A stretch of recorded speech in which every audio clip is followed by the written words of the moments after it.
Men bitta gap aytaman, bir xillar aytadiki, bizda millatimizda o'ziga mayda qarash bor.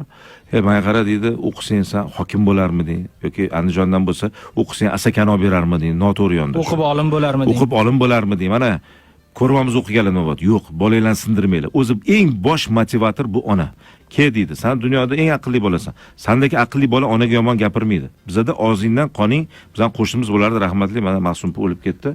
Og'zingdan qoning laxta kelsin. Juvar nima edirdi?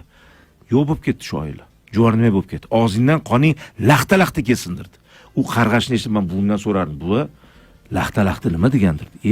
Didoring o'chsindirdi. Yo'q bo'lib ketdi shu oila. Onalarimiz bugun bolasini qarg'amasin. Ijobat bo'ldi. Bo'ldi ijobat. Bugungi kunda bizni ko'p duolarimizda bunaqa deyish kerak. Men turklar duosiga qo'yaman. Yana bir marta turklar amin deydi. Fotiha, al-Fatiha deydi-da, yigitlarimiz qo'rqmas bo'lsin deydi. Qarang, botir bo'lsin, chunki yigit himoya qiladi-da. Turkiya mustaqilligini qon bilan olgan, yuvib olgan qon bilan. Yurtimiz tinch bo'lsin deydi. Turkiyamiz omon bo'lsin deydi. Biz ham O'zbekistonimiz duo qilaylik. Faqat uyda o'tirib, qarichliklar, paroxatchilikdan chiqmasin, qo'sha qaringlar, qariganda rohatingni ko'rsin deb kichkina uy xonadon, tor doirada qilamiz. Shuning uchun duolar ham katta miqyosga chiqish kerak. Bugun o'zbeklar o'zini rebranding qilish payti keldi. O'zbeklar o'zi o'zgarish payti keldi. Mana Ra'd surasida aytaman: La yughayru Alloh ma bi qavmin hatta yughayru ma bi anfusihim. Hech bir xalq, qavm o'zi o'zgarmaguncha qavm deb berilyapti.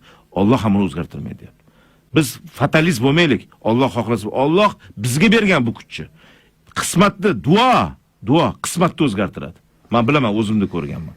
Duolarimizda gap ko'p.